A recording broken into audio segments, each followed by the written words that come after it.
When did you start the Amelia Peláez Foundation and why? Officially last year, unofficially about 10 years ago, or Mhm. actually 15 years ago at this point.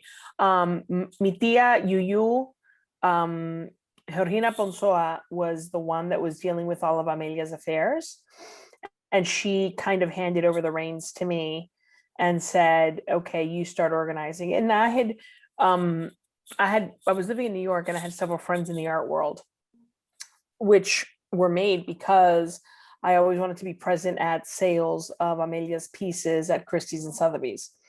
So everybody encouraged me to create a foundation to protect her work, to promulgar su obra, and also to help get fakes off the market, because there are a lot of fakes of hers on the market.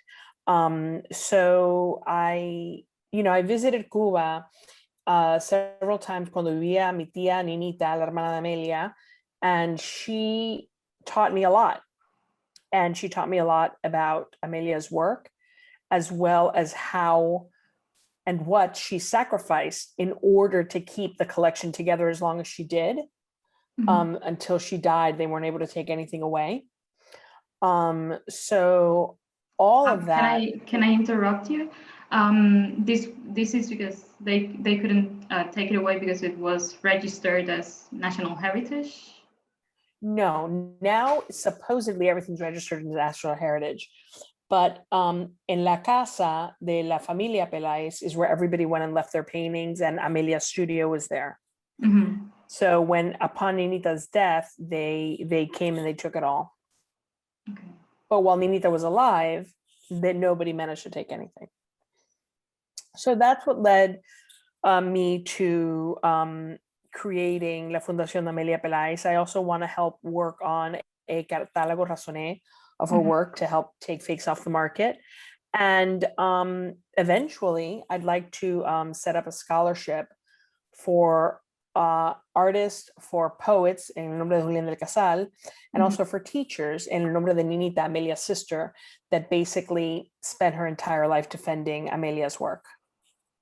Right. And what has your relationship been with the Cuban government through the foundation?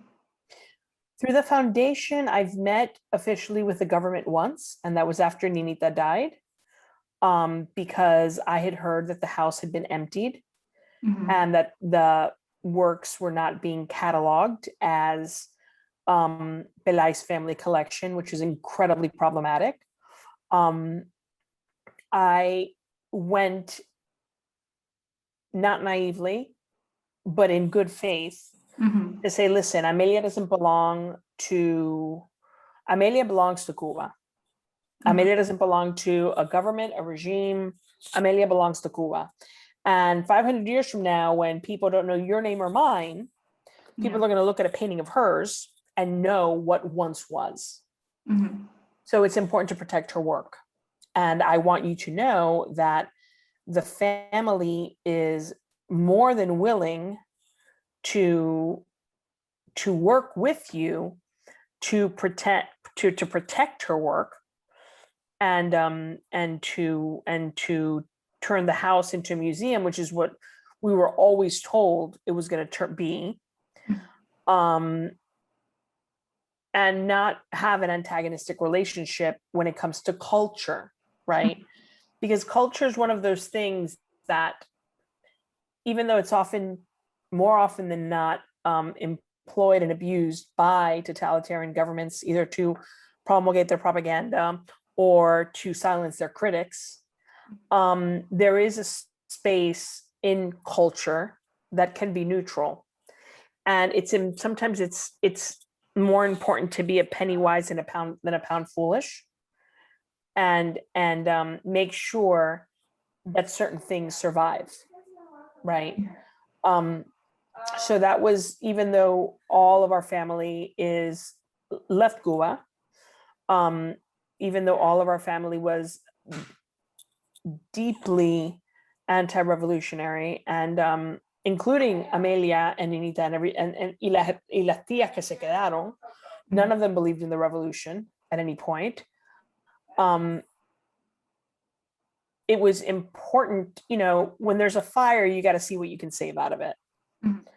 So I wouldn't say I had a friendly relationship. I went and I had a very cordial meeting. And I came back to the United States. That was 4 years ago. And I wrote back and I said, okay, so where are her papers and where, you know, where's the location of all of this? And when I came back to pictures that a friend had sent me that the house had indeed been completely emptied. I never heard back from El Ministerio de Cultura. No, all the times that I emailed them, I never heard back from them. I sent them the picture saying, look, the house has been completely emptied.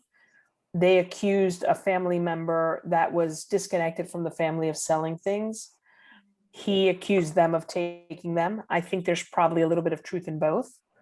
But I also do know that El Museo de Bellas Artes took all the art because they told me. Mhm. I never heard back from them again. And, you know, that's the thing about the regime. They deal with you when they want to deal with you, and they don't when they don't, which is why you know that it's always a precarious. Ahí no hay palabra. Ahí no hay, Ley. cambian de un día para otro. Así que aunque sí quiero distinguir también, hay personas que trabajan para el gobierno que no son cínicos. Hay personas que, there are people in culture that really are there to defend culture because they love it. And there has to be those people, right? Even though we are staunch anti-communist and anti-revolutionary in our thought and practice, I would never characterize as everybody in Cuba that works for the government as somebody that's, you know, bad or cynical or somebody that's hurtful. La diversidad de opinión, la diversidad de pensamiento es importante, aunque yo esté completamente de desacuerdo con la persona alante de mí. I have friends in Cuba that believe in the system, and you know what? Ellos son los que hacen la línea. Ellos son los que se tenían que subir al camello. Yo vivo una vida capitalista, yo vivo aquí, vivo contenta porque tengo las oportunidades que yo creo. Pero again, sometimes you have to, you know, you have to work together with people that you do not agree with. And that was our relationship. Now I'm sure that that's all off the table, but I absolutely know that with all the assurance in my heart and in my understanding of Amelia and who she was, that she would be doing the same without a question. Because when it came to artists were always welcome in the house, pre and post revolution. Siempre se daba con los artistas, pero cuando venían los gobiernos, ella era completamente antifascista y completamente anticomunista. She lent work in the 1940s to raise money for the Spanish refugees that were coming from fighting Franco. She also refused to take part in an exhibit in let me double check the date. I think 1952. 53, I think, es la segunda Bienal Hispanoamericana de Cultura, que ellos hicieron como una protesta porque decían que era propaganda franquista. No, pero esto tenía que ver con Batista. Sí, porque era como que Franco estaba, La Habana fue elegida para la sede de esta segunda Bienal, ¿no? Esto es lo que estaba revisando hoy. Organizan en el 54 como una contraexposición. No, pero esto fue, creo que en el 52, no creo que fue en el 54, a lo que yo me refiero. Sí. Aunque lo que me dices tú es posible que también sea correcto. Sí. Ella no quiso ser parte de una exhibición porque era para el gobierno de Batista después del golpe de Estado, en cual ella no consideraba que era un gobierno legítimo.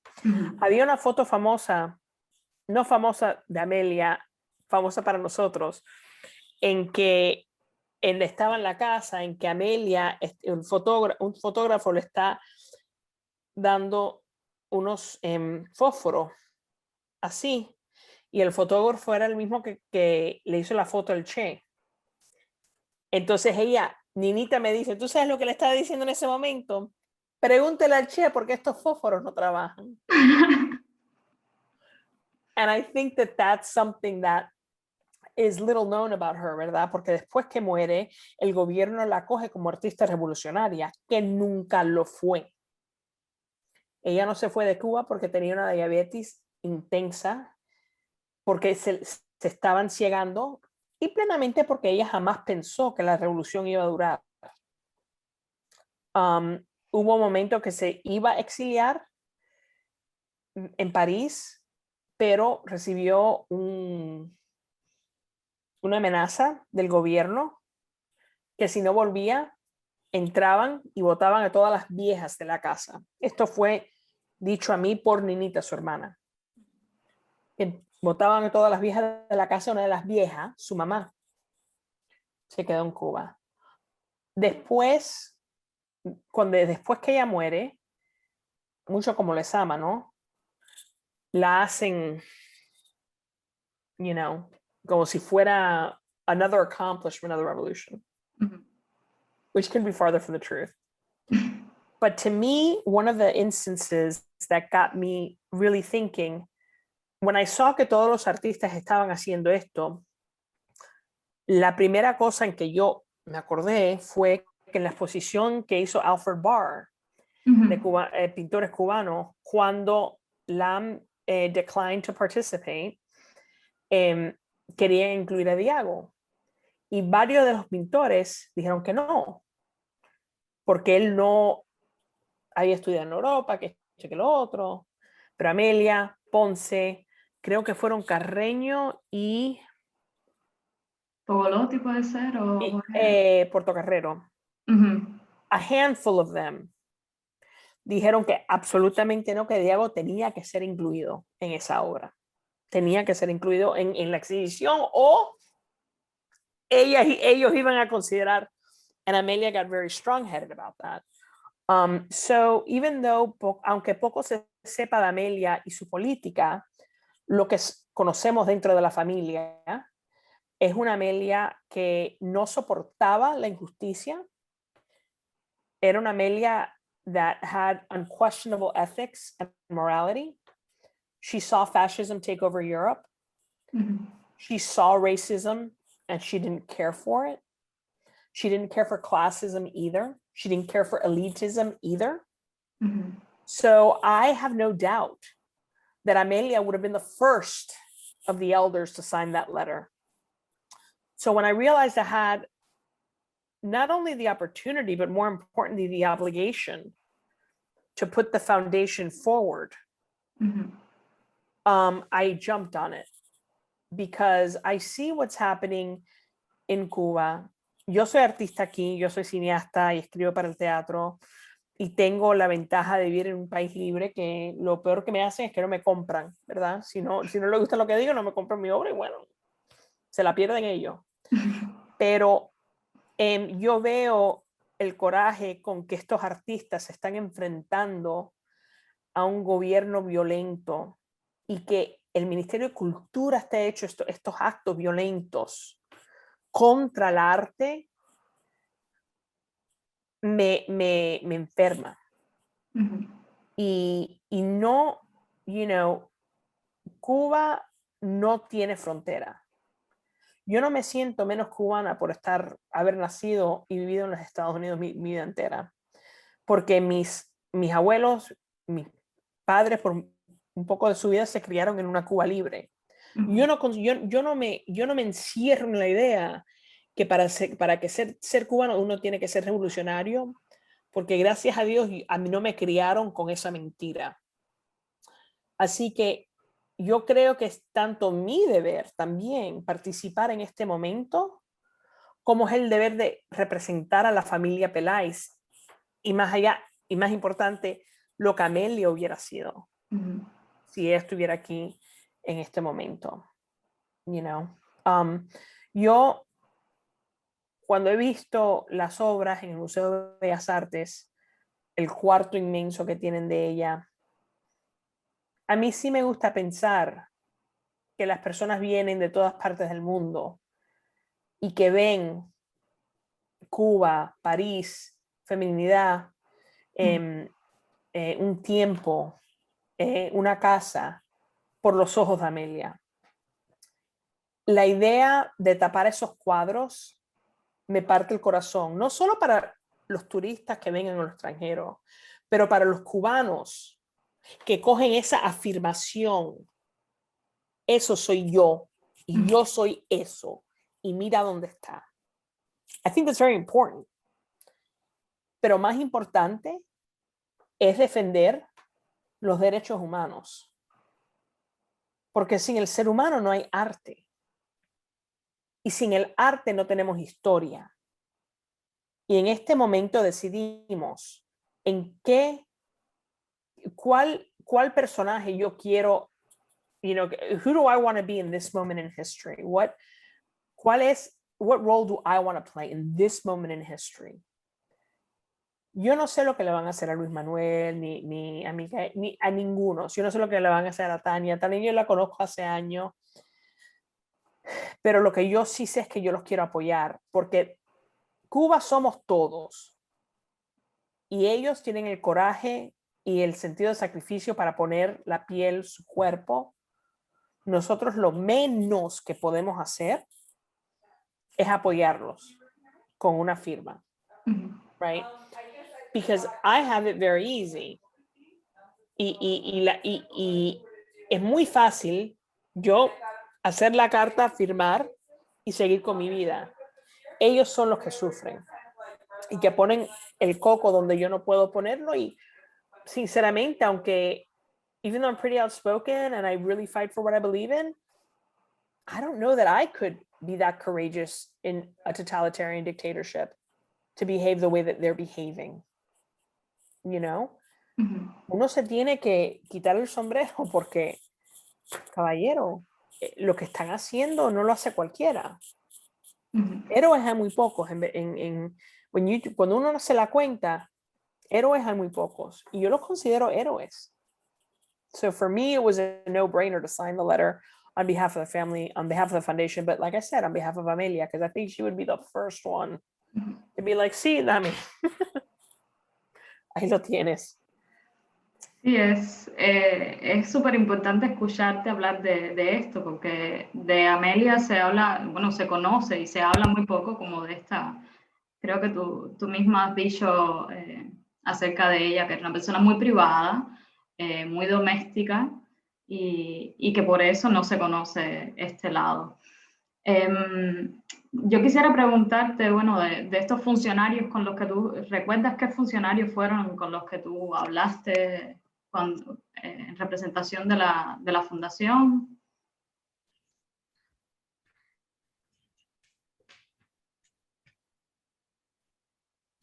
Quiero decir Roberto Cobas, quizás. Puede ser. Eran de Patrimonio, del Ministerio de Cultura. Los dos. Ya. Ministerio de Cultura y Patrimonio. El que estaba encargado de Museo de Bellas Artes en ese momento, que fueron hace 4 años. 4 años y medio. Bueno, ya creo que Jorge Fernández fue. estaba... Era un hombre alto. Sí, ajá. Roberto Cobas, en el Museo de Bellas Artes. ¿Cómo se llamaba? Sí, Roberto Cobas. Ok. Entonces, Gladys. Sí, Gladys del Consejo de Patrimonio. Ya. O sea, muy placentera, very nice. And she's like, yeah, we'll work together. Vamos a ver dónde están todas las cosas. Vamos a. And I got more answers from other people than I ever did from her. She may have not been able to answer. Yeah. It's not in her control. It's not in her control. That's why I'm very careful. That's why I don't want to indict people. Yeah. Because to me, the only ones that can be indicted in this moment are those that have taken an action against these artists, you know. Pero I'm also not going to lie and be like, oh, it's always been a hard relationship or whatever, because that's just not true. You know, it's definitely difficult to have to say, you know, you should have done this. Can you please? What you want to say, eres un descarado y te has cogido todo porque sí y están completamente equivocados. Esto es un robo. That's what you want to say, but you can't, right? So It's a tightrope. Even when I was going to sign the letter, I thought, you know, what if now they turn against Amelia and they start selling the family's work that's in el almacén, and they start just getting rid of that on the black market just to spite us. I don't think Amelia would. I still don't think Amelia would care. I think Amelia would be like, firma. You know, Amelia was she was so much tougher. I love when they did like, esta mujercita sentada pintando. Like, she was so much. Carmen Herrera told me the story of, they were setting up some exhibit and she saw Amelia, older already, up on a ladder trying to do something. And that was the first time she met Amelia. And she was like surprised that she was up on the ladder. And Amelia's like, it had to get done. You know, I think las mujeres Peláez en nuestra familia son muy así. They're just like, se tiene que hacer. Punto final. So I think, to me, her political advocacy, one time she took Yuyu, her favorite niece, to Spain or to Europe. And there was like a secret meeting. She's like, come on, you're coming. She was a teenager, I think. And there was a secret meeting of anti-franquistas. And she like went, that they were going to do something, and she went and gave them money. You know, like, people don't imagine that Amelia was like that, but she had I have private letters of hers to Lidia Cabrera, and she basically like made fun of the Nazis. And like, look at these people. Se ponen en eso, por donde, y they put the swastika hasta en el mismo, you know, it's just ridiculous. So she had a lot of disdain for authoritarianism. I'm an art conservation professional, so this, as you might have seen in these pictures I shared yesterday, it really hurts me profoundly to see how the government deals with heritage in Cuba. How do you feel in general about the preservation of Amelia's body of work? Not only her paintings that are inside the museum, but also her public work.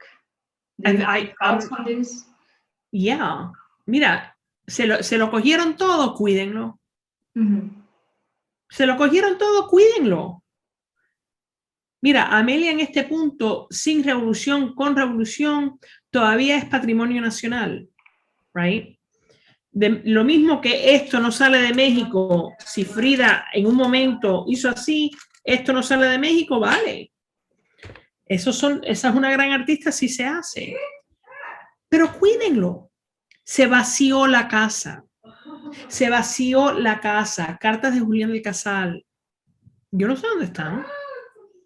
Que están en un museo de Severando y que están por aquí. Adelante de La Habana Hilton, el mural. Sí. Cuando estaban haciendo ese mural de nuevo, era uno de mis viajes. Y Ninita me enseñó a mí el tile sample que le enseñaron a ella. Y me dijo, esto está todo mal. Ninguno de estos colores eran los azules de Amelia.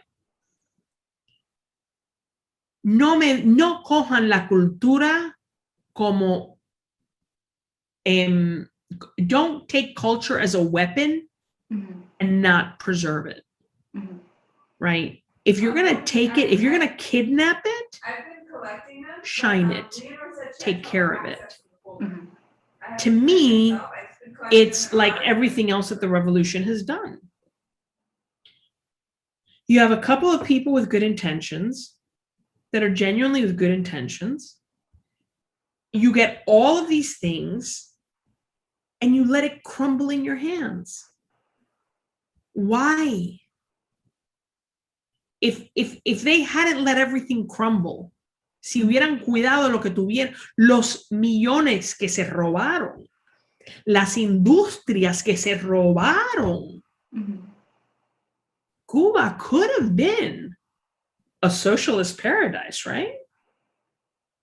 Porque todas las quejas, que el dinero, que esto y que lo... Pero esos almacenes que tienen, como se cogen el arte de la gente, ¿dónde está todo eso? Las vajillas, los cristales. boberías, right? Cosas que ahora, que han pasado de moda, pero que tenían su valor en su momento.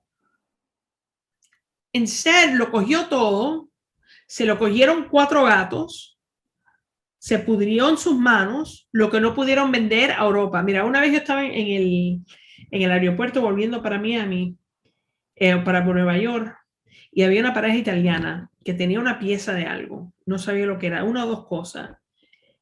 Entonces el italiano, yo entiendo italiano, el italiano le dijo, acuérdate a la mujer, acuérdate que cuando lleguemos a customs, lo que sea, tienes que decir que se lo estamos llevando, que la tía se lo está mandando a un sobrino. Y por eso tenemos este papel.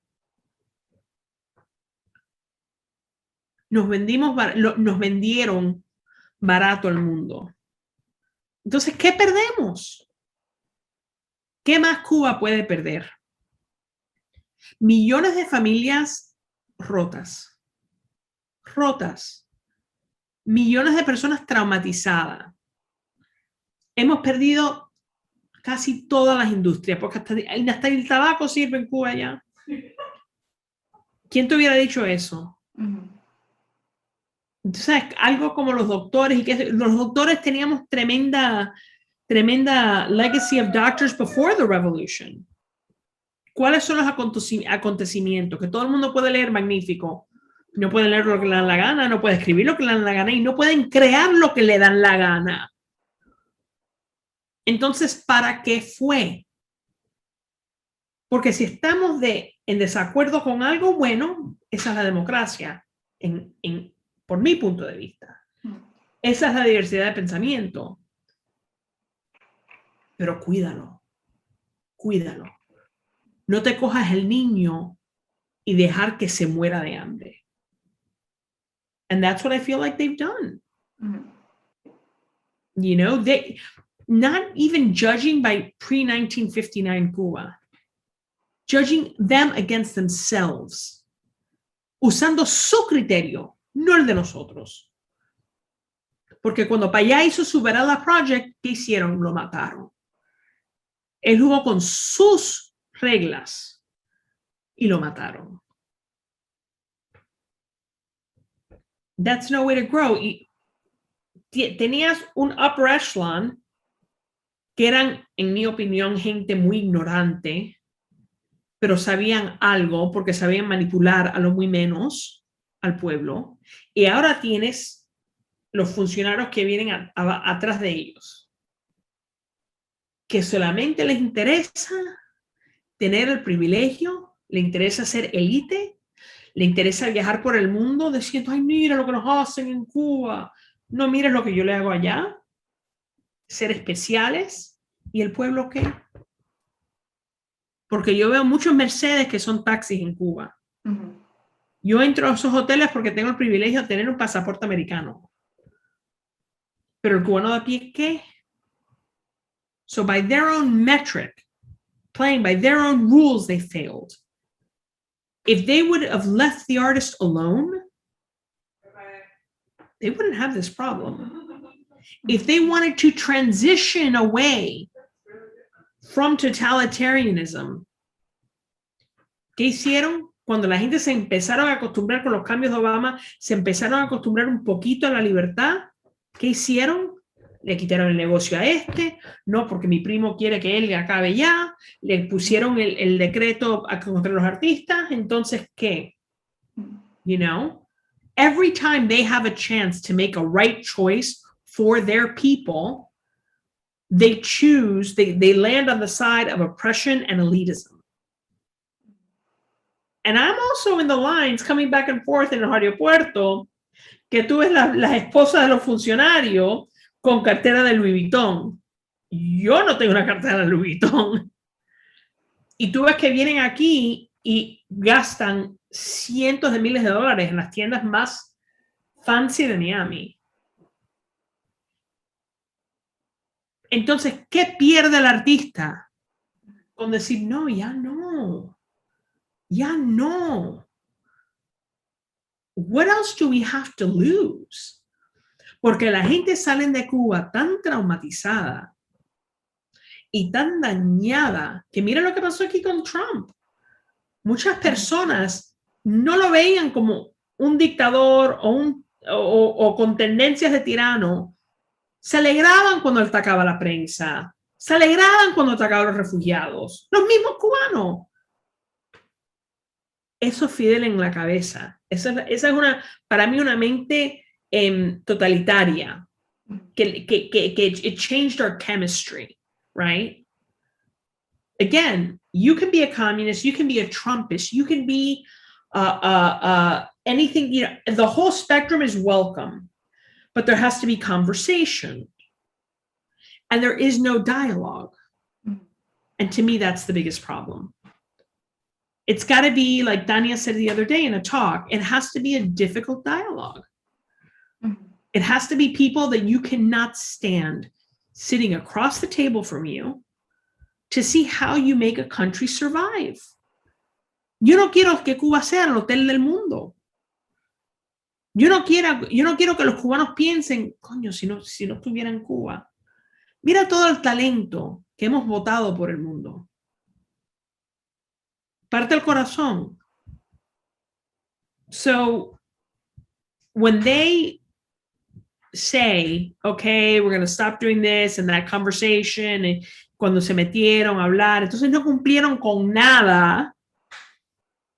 Están diciendo, no, this is about my ego.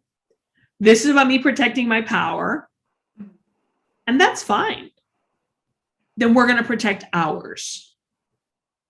And we're going to protect that which we love, you know, which is artistic expression and Cuba. They shouldn't be surprised at all. You worked on President Obama's policy team. How have your personal stances changed since that time on Cuba policy? My personal stance hasn't changed at all. I personally think we should lift everything, hands off completely, and let Cuba deal. Let the regime deal with the mess they've made. Let the regime stop making us the excuse. People are going to get burned if they try and invest in Cuba, of course, because the regime burns everybody. They're not going to pay their bills because they haven't paid their bills to any other country. But I'm tired of being their excuse. The other side of that, I think it's important for Cubans to truly decide what they want their destiny to be. And if the United States is in the way of that, in a war with Cuba, it's never served the Cuban people for the United States to take a hard stand. It also hasn't served the Cuban people for the United States to take in every single Cuban that's wanted to leave, right? So take the United States out of the equation is the way that I feel. I think Cubans are naturally entrepreneurial. I think we've always loved business, naturally. And I think governments need to get out of the way, right? If they are not representing the pluralistic people and diverse people that we are. That being said, I don't think it's the same as when Obama, right? I don't think that, I think we need to, allow remittances, allow visa, process the visas immediately. I think, like I said, I think we should lift everything. But while we lift everything, while we take away all restrictions, we need to say and state clearly, they abuse human rights. We're not doing this to reward them. We're doing this to let the Cuban people take care of themselves. We're doing this to allow American citizens to travel wherever they want. The problem is that the United States is always going to and should always have their own interests at heart. The United States interests and Cuba interests will not always line up. And that's where we, como ciudadanos, tenemos que asumir la responsabilidad de la ciudadanía. Así que, para mí, quiten todas las restricciones. Pero ahora sí, cuando están abusando y atacando al pueblo, tienen que decir, esto es un abuso. Esto es un ataque. The only thing I think the embargo has ever served is as an excuse. Yo creo que la derecha extrema aquí le conviene el embargo para su negocio, para el poder aquí mismo en los Estados Unidos. Yo veo muchas personas de la extrema derecha aquí como funcionarios espejo de los funcionarios allá. They feed one another. They feed one another. Y en el medio, el pueblo cubano. Que hemos evolucionado, que hemos cambiado, no solamente allá, pero aquí, right? Y en Europa, y en Sudamérica, donde se encuentra el cubano, we have new experiences. You know, so I think the U.S. should get out of the way completely and let Cuban people take care of themselves. This isn't a situation like where the embargoes isn't really an embargo, it's on paper only. All other countries have given millions to Cuba, billions at this point probably, to create this and create that. Y Cuba siempre se roba el dinero. Great, stop letting the United States be the big bad wolf here. We're not. Just remove yourself from the situation. Porque en la situación no hemos hecho nada. Esa es mi opinión. A la misma vez, entiendo que otras personas no lo quieran así.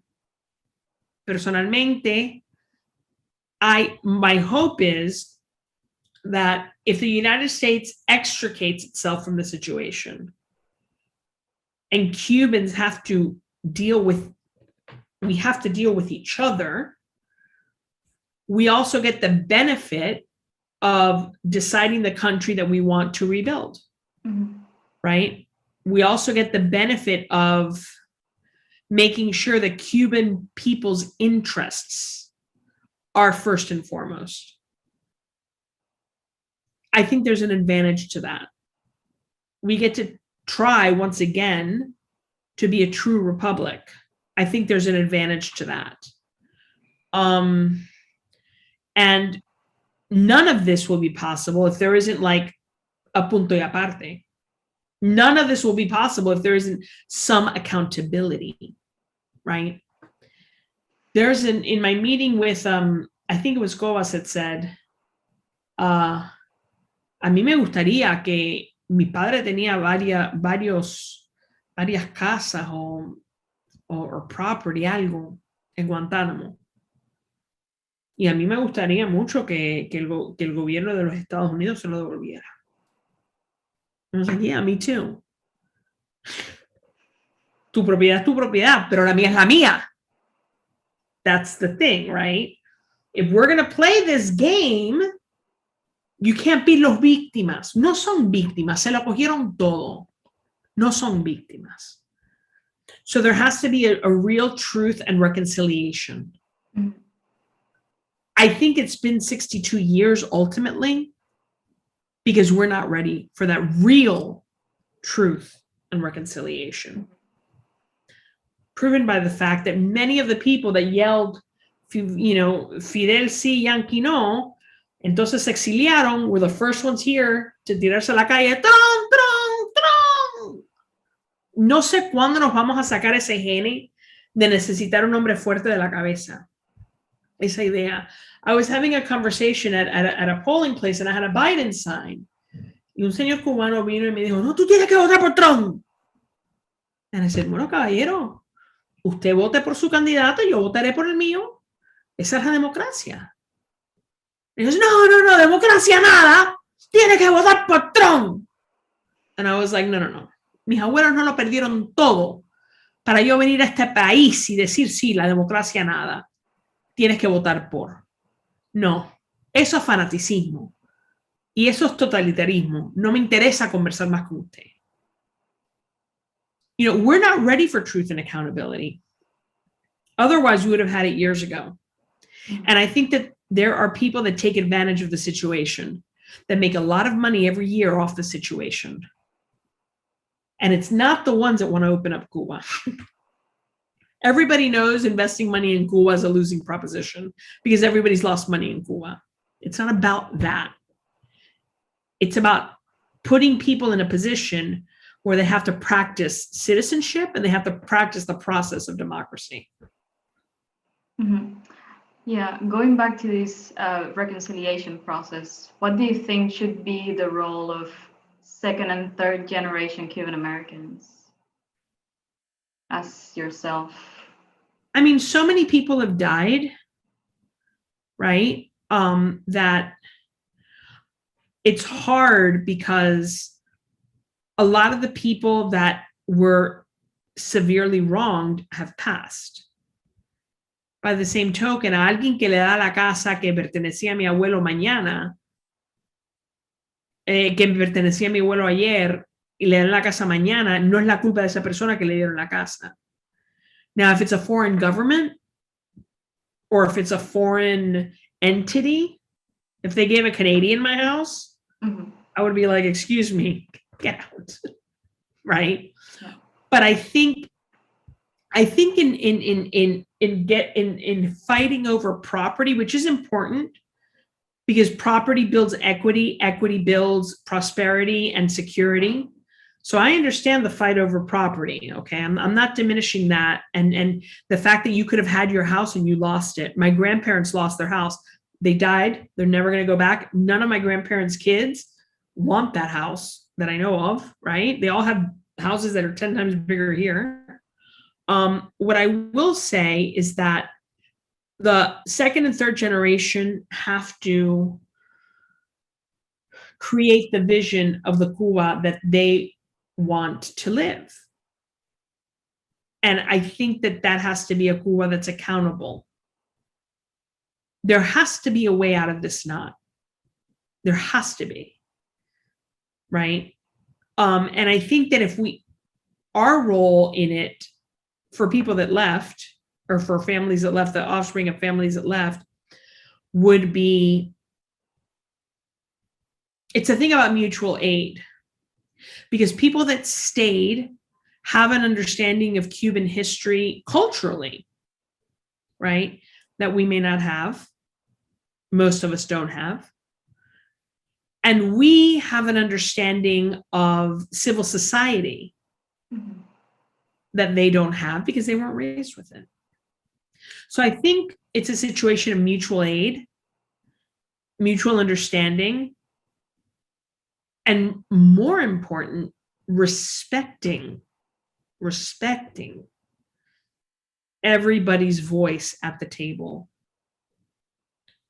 in order to form the country that we can all be a part of. Not working from our trauma or from our parents' trauma or our grandparents' trauma, but working from our hope and from the country that we all want to see prosper. And in a way, you've done that through your plays, right? Rum and Coke and Fake. I've tried. Can you talk a bit about them and how are they different? What were you? Rum and Coke I wrote after the first time I went to Cuba. And I think your first couple of trips to Cuba, things are very when were they? Emotional. Yeah, when En el 95, right after, like ending periodo especial.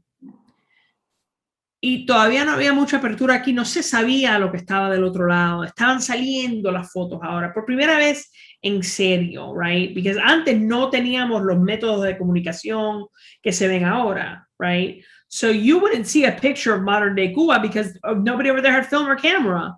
Y para mandar una cámara, entonces te preguntan y esto, y they checked everything. So I went in 95 for the first time, and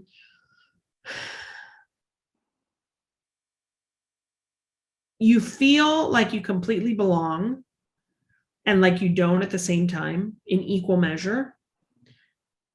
but then something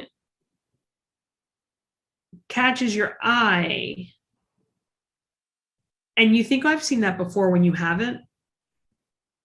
And as the week went on, I felt more and more and more connected to Cuba. You meet people for the first time. A lot of people tell you their stories that are heartbreaking. And you have empathy and compassion for absolutely everybody. Even people that work in the system, because you also feel like they're kind of trapped too. Then you go a couple more times and you realize people are working you. They're either working you out of desperation or they're working you out of cynicism. But they're working you. Mm-hmm.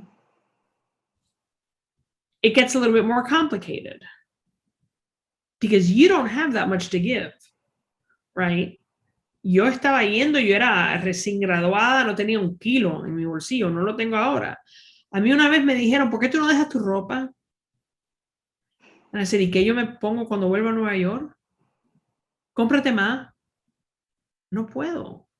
Me costaba un ojo ir a Cuba por todas las, through all the barriers and the charters and this and that and whatever. I couldn't afford to leave my clothes there, right? So you encounter that. And it's very depressing because you yourself clash with that initial like, Cuba, right? Entonces, my trajectory get a little bit more cynical. But then I realized that's what the government does. They break you down slowly until you don't care anymore. And you don't want to care anymore. And you just say, pa'l carajo, no quiero nada que ver con esto. And when I realized that that's where I was going, you know, intellectually, I was like, no, stop. They're not going to play this game with me. I'm not doing this. I'm going to care in spite of them. Esta Cuba no empezó con ellos y Cuba no acaba con ellos. Existió 440 años antes que llegaron ellos. No me chiven, you know, no me jodan. So that's kind of like my trajectory. So my first play is very much about, you know, I say you go to find what makes beautiful, beautiful. I see an Amelia in person for the first time at MoMA, and I decide I want to go, you know, I want to go into there. I want to walk into that painting. Voy a la casa de Amelia y lo vivo la casa. Vivo las cositas de Amelia, de Julián y de mi tía Ninita y mi tía Tete, like everybody's things. And I have this incredible, I live inside of this time capsule that's beautiful. And every time I step out, leña. Every time I step out, I see the sexual tourism and the oppression. Y la vecina que su hijo se mató porque no tenía esperanza. Y todo eso. And the kids playing in the street that you know don't have a shot in life. They don't have a shot. And then you have people telling you, no, pero todo en Cuba es esto y todo en Cuba es color, todo en Cuba es esto. ¿Por qué esos niños no tienen zapatos? La revolución no se suponía que cuidara que esos niños tuvieran zapatos.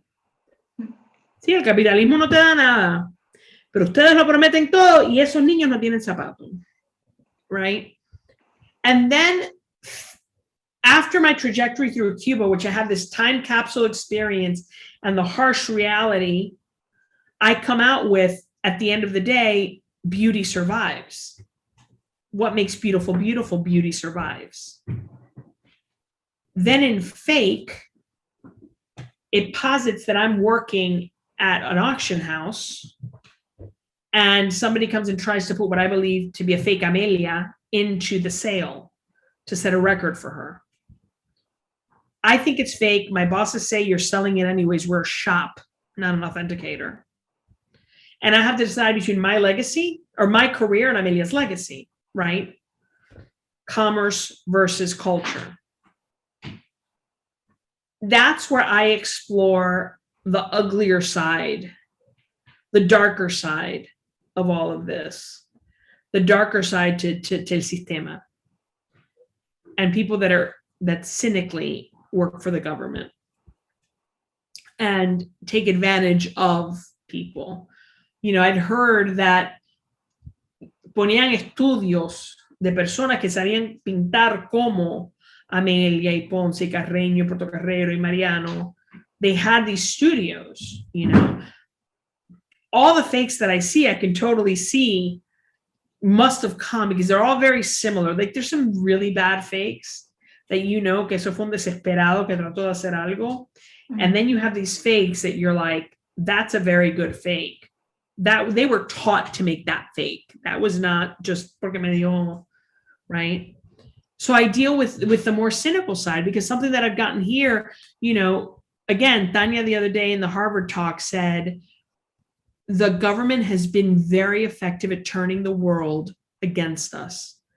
Whereas in any other situation, almost any other country, the liberals of the world would be on our side unquestionably. Like without, they would just be marching in the streets for us. But the government has been very astute. The mailman's here. The government's been very astute at turning them against us, right? And also I'm tackling that, ya se perdió. ¿Y qué? ¿Qué te importa? Right? Indifference. Because it matters. So I'm also battling that apathy and that, yeah, it's over. It's not over. You know, it's interesting because when I'm critical of the extreme right here, one of the favorite things that I personally always get a kick out of, I'm always like, eso se lo dice, porque ese es el mojón que tienes tú en la cabeza. No, tú haciendo dinero del nombre de tu tía. Right? And I find it so absurd. And what a low level of intellect to only see the Cuban problem through money or not money. I'll never make money off of Amelia. Period. Full stop. My family will never make money off of Amelia.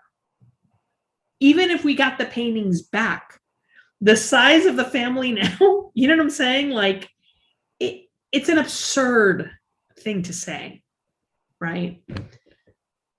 But we have devolved so much that we do that. Elements in our community does that, or whatever, however you say it. So I kind of explore those devolutions and those, how, you know, how the mirror kind of cracks a little bit. And I don't pull punches when it comes to the Cuban community because tenemos personas tremendas en nuestra historia. Tenemos personas que tenían just an integrity that was unquestionable and a real love of country and a real sense of sacrifice and a real compassionate heart and a real vision for something better. Pero continually son los payasos que llegan al micrófono. Y eso a mí me mata y me pone mal, porque nos parece a todos lucir ridículo. Y también hace que el resto del mundo nos mire como que esa gente son loca. Y disminuye nuestra tragedia. It undercuts what we've survived. And it takes away from the way and from the dignity que mis abuelos enseñaron cuando llegaron a este país. You know, it undercuts everything that they sacrificed and everything that they hurt. And I can't stand it. So whenever I can artistically kind of uncover and kind of poke my finger in the eye of that kind of hypocrisy and cynicism, I do. On both sides. Mm-hmm. on both sides. How many works have you authenticated? We don't authenticate work. No. La Fundación de Arte Cubano decides whether or not it's going to go in our catalog raisonné. Okay. We do not authenticate work. I've probably been shown, vamos a decir que a mí me han enseñado 100 obras de ella. Yeah. De esas 100 obras, yo te puedo decir que quizás 10 are real. Mm-hmm. Maybe 10. There are so many fakes out there, it's awful. But for legal purposes, we cannot authenticate. I can say that I don't think it's of her hand, Mm-hmm. but we do not offer certificates of authenticity, unfortunately, because I would. Mm-hmm. I would. I have the relationship with scholars and experts. I would in a heartbeat, because I think it's disgusting that people make money off her name. Si tú te compras un cuadro y lo decides vender, magnífico. You know, fantastic. Pero si tú falsificas un cuadro y si le quitas a una persona 5,000, 10,000, 50,000, 90,000, I hope that money rots in your hands. You know, because Amelia was never about money. She had zero interest. Everybody wants to sell, but she knew that she was ahead of her time. She knew it. She never bent to the market, not once. She was always like, they'll catch up. Yo voy a seguir pintando, they'll get it eventually. You know, so yeah. So we don't offer certificates, but I've seen the overwhelming majority of Amelia's that I've seen are fake. Absolutely fake. To the point that there have been some that they've asked me, you know, friends or friends of friends have said, look, tell me the truth. And I'd say the truth is I'd burn it. Because I don't want, the truth is I want you to put on the back of that canvas, this is not an Amelia Peláez in Sharpie. So that it's unquestionable, that you can never, that if you die tomorrow, nobody comes into this house and says, oh, that's an Amelia, Mm-hmm. you know, and sells it thinking it's an Amelia. But more often than not, I have to keep my mouth shut and refer them to people that can either accept it for the catalog raisonné or not. ¿Y este catálogo tienen alguna idea de, tienen un estimado de cuántas obras, sobre cuántas Not yet. obras están? No, Not yet. not yet. Not yet. Yo estuve escuchando una entrevista tuya donde hablas que cuando fuiste a París descubriste que lo que había en las obras de Amelia no era La Habana, era París. 100%. 100%, pero el color es Cuba. To me, what's interesting, el color para mí es el color y la línea. I think Amelia, when I got back from Paris, I called Tia Yuyu, and she was Amelia's favorite niece. And I said that to her, I'm like, Amelia no estaba pintando Cuba, estaba pintando París. And she's like, ahora tú conoces a Amelia Peláez. Pero el color es cubano. There's no question. Y los temas son cubanos. Pero it's unmistakable. Las figuras, you see that she was in conversation with Gustave Moreau. You can see the influence there. Cuando vi en The Iron Grill, cuando yo iba y veía los mediopuntos en Cuba, nada me parecía a los cuadros de Amelia. Nada. Las columnas sí, los mediopuntos, pero nada. Había algunos que se parecen a los mediopuntos de la casa que eran diferentes. El mediopunto regular. Cuando fui a París, vi toda esa reja. And I'm like, ah, there it is.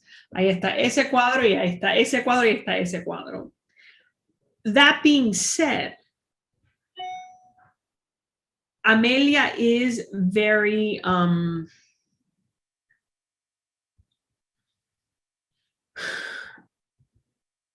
at the end of the day, even if she's painting Paris, she couldn't be more Cuban. Right? So much of her work, porque se hizo en la casa, you know, like Ninita would tell me that she'd come and poner los marañón. Marañón. marañones en la mesa, que llegaba y lo ponía en la mesa. Iba hacia otras cosas, que Amelia pasaba y, and whatever, and then a few weeks later, Amelia would have like un cuadro de con los, with the marañones, and she's just like, what are you doing? So in that regard, right? But I think people that just think of her as like a colonial, I think they tend to try and push women into a decorative sphere. Mm-hmm. Pero the commentary is much deeper than what they're willing to go to with Amelia. And I think also that's reflected in her darker undertones. Mm-hmm. Yo tengo un amigo que dice que los artistas are always in touch with the future. They're always kind of, whether they know it or not, there's something to their work, the really great ones, that they foresee what's coming, even if they don't know it, even if they don't do it on purpose. La melancolía, la nostalgia en las obras de Amelia very much connect to esa melancolía y esa nostalgia de las generaciones que se acuerdan lo que fue perder a Cuba. So in that regard, sí, es Cuba, but she was painting Paris. In a way, she also lost Paris because she wasn't able to go back. Mm-hmm. And she had to leave because of World War II. If it hadn't been for World War II, I don't know how quickly Amelia would have come back to Cuba. I think she would have lived a lot longer in Paris. So there's that happening in her work as well. But at the end of the day, Amelia was having an international conversation, like all great artists do. To me, great artists, not good artists, great artists are not limited to. Amelia no te pintaba una palma, un bohío. That's not what she painted. It wasn't, not that there's anything wrong with that. It just wasn't what she did. She painted Olympia, pintaba hermanas, mujeres, marañones, una piña, pero it wasn't anything que, it's interesting. One time when she was up in a room in MoMA, and it was Matisse, Morandi, unas esculturas de Picasso, and it was Amelia, and she was in perfect company. Tú no entrabas y decías, hey, ¿qué es eso? It was just like, oh, this all makes sense. Because you could see the thread of conversation. You could see the line. So yeah, I think to really know her work is to take it, especially when you go to Avenida Junot. I mean, literally, it was like, ese cuadro, ese cuadro, ese cuadro. Like, it was just like, wow. It was mind-blowing. Do you think she was a feminist? Oh, I think she lived her feminism. She went away to school in a time where women didn't travel alone. She never depended on anybody but herself. I absolutely think she was a feminist. She lived it, She cherished and respected the women in her life. She didn't, she didn't kowtow to anybody. I think she was very much independent and a feminist and a woman that very much knew what she wanted to do and did it without thinking I should get married and have kids. It just wasn't in her thing. It just no se le ocurría. She wanted to be an artist. Okay, so to close now, so I don't take up so much of your time. No, con toda la muela que te he tirado, it's me taking up your time. No, it's a pleasure. I mean, it's an honor to have this. No, okay. Conmigo no. Hablar de Amelia, sure, but. What are you personally working on now, and what would you like to do in a future Cuba, in a democratic Cuba? Right now, I'm working on a play commission called The Cuban Vote, and it's kind of like a romantic comedy set in a mayoral campaign. And I'm also working on the development of a television show called Tropical Beasts that takes on politics in Miami. I'm obviously really interested in politics, not because I ever want to run for anything, just because I see the effects that politics have on a people. And I think it's important that people get involved. I am working with the Biden,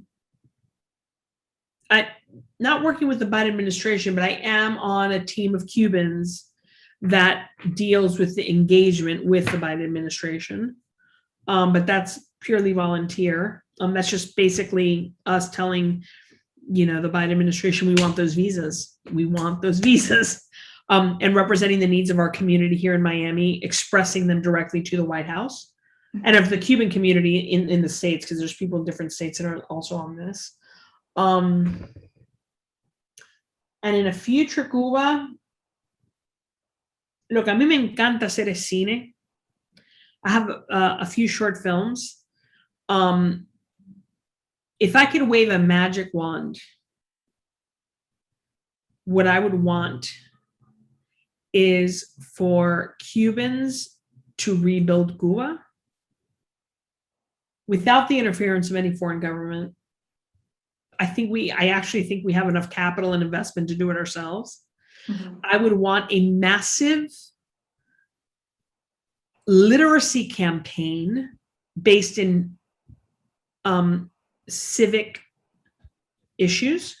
So teaching people how to be citizens and how to hold their representatives accountable and what representative government means. I think I'd want a parliamentary government so that everybody can have their voice. And I would love to make art in Cuba. I would love to hacer cine y teatro, I would love to do that. And as far as the foundation is concerned, for the Amelia Peláez Foundation, I would want to set up those scholarships, finish her catálogo razoné, pero tener que Amelia tenga una buena exhibición en París. That's definitely something that I would love to see happen.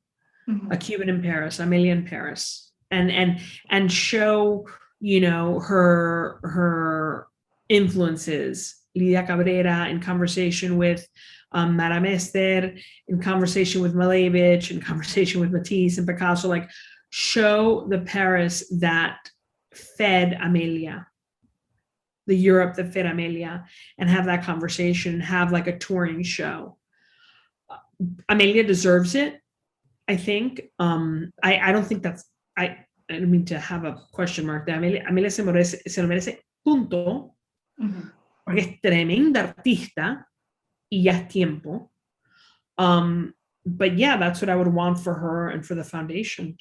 And set it up in a way that when I'm gone, the foundation continues to promote Cuban artists and poets and teachers and, just grow from there. So clearly I'm not ambitious at all. I'm not a dreamer at all. But if I were to wave my magic wand, and I'd also make my dog live forever. I'd keep Coco to the end of time, but that's it. Right, Coco? She's like, déjame, estoy durmiendo. But yeah. A mí la casa de Amelia yo la siento cercana porque, como te decía, yo crecí en ese barrio y es como, bueno, mira, esta es la casa y el taller de cerámica de Amelia Peláez. En el taller de cerámica es una casa de cultura y ahí también como que se alquilaba el patio para hacer fiestas. Entonces es como una relación ahí cercana. ¿Crees que debería ser? Hold on. Coco, ya. Yeah.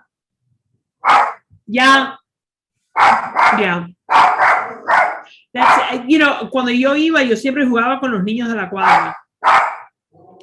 And the last time I went, they were all men and women. It was shocking. I was like, wait a minute, you're not frozen in time? Pero I feel like I had una segunda niñez en Estrada Palma. I am, when they sent me the pictures of La Casa Vacía, I literally dropped to my knees. Literally, I was gutted. It was a very special place. A very special place.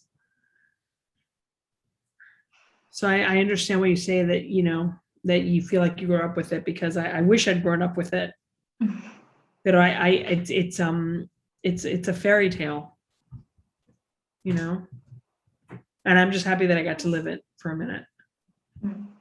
Bueno, como ves, en mi casa tenemos el centenario de Amelia, tenemos a backdrop, que cuando lo hice con Christie's, y la pared entera está en mi comedor, y siempre le digo a la gente, este es el comedor más cubano que vas a ir en tu vida, porque tenemos el comedor de la casa en Cuba y el comedor en Miami del exilio.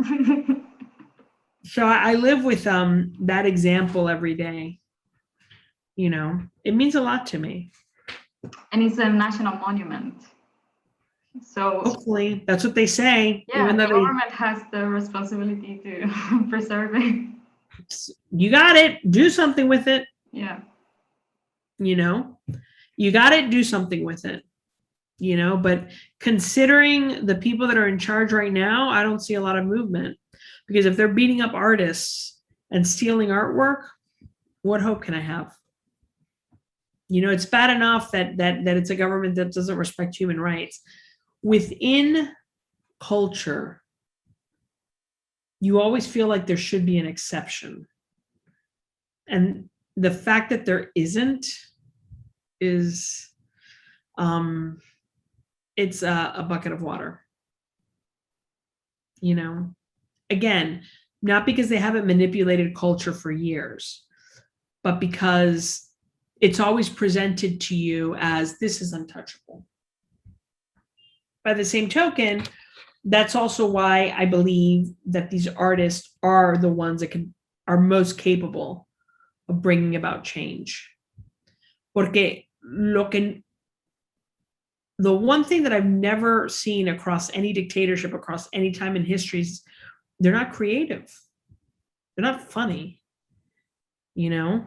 They're not, I mean, Fidel tenía sus momentos de charming, que caía, a mí que me caía con una patada, pero, you know, totalitarian governments aren't funny. They don't have a sense of humor. Tania has a sense of humor. Luisma has a sense of humor. Todos estos artistas have a sense of humor. And at the end of the day, Hitler, you know, it's Charlie Chaplin that broke Hitler's heart. The man that had 10 million people go to their death, 6 million of them Jews. Charlie Chaplin broke his heart. So I would love to see artists to break open Cuba.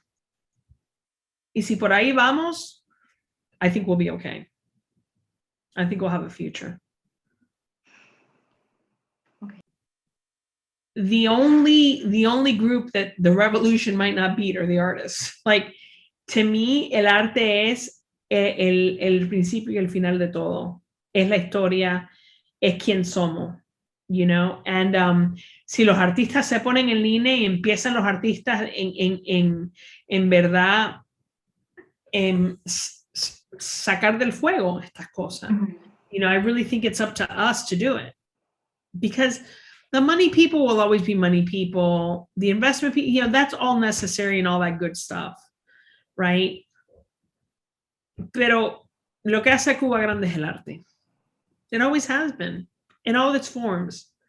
In all its forms. Yeah, the sugar industry, whatever, pero el arte de Cuba.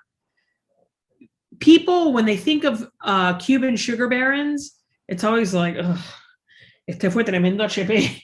You know, you know? Pero cuando uno piensa en Benny Moré o Amelia, you know, or Mariano, or, you know, there's just, or Carmen Herrera, like there's just so yeah, it's really up to us to be prepared to heal, to heal what's going to come after. I think we're going to have to do a lot of the heavy lifting. You know, una de las cosas que cuando Leal empezó con sus cosas, Ninita me llevaba por La Habana y ella me decía, ese edificio nunca era amarillo, ese no era rosado, mira qué color más horrible, Dios mío, lo han puesto. She was pissed at what he was doing because she was like, he's getting it all wrong. And la gente no sé, la gente que saben, pero la gente que no saben dice, restaurador de la, and it's just like, don't tell it to Ninita.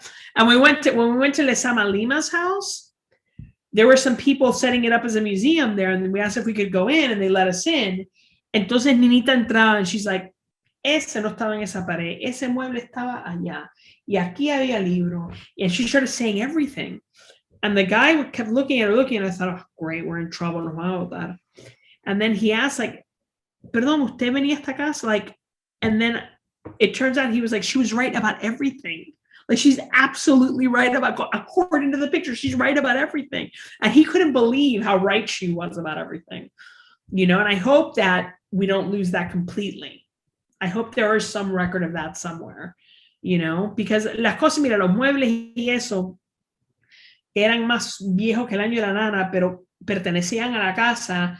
Yo sé que los tienen algunos funcionarios y que se vendieron, que esto y que lo otro, but I do hope that one day we can recreate that house. Because it was amazing. And to be in it era un templo, you know, and you felt it. I felt the same way when I went to Frida's house in Mexico, en Coyacán. Se siente la energía de esa casa. So we'll see. El día de mañana we'll see.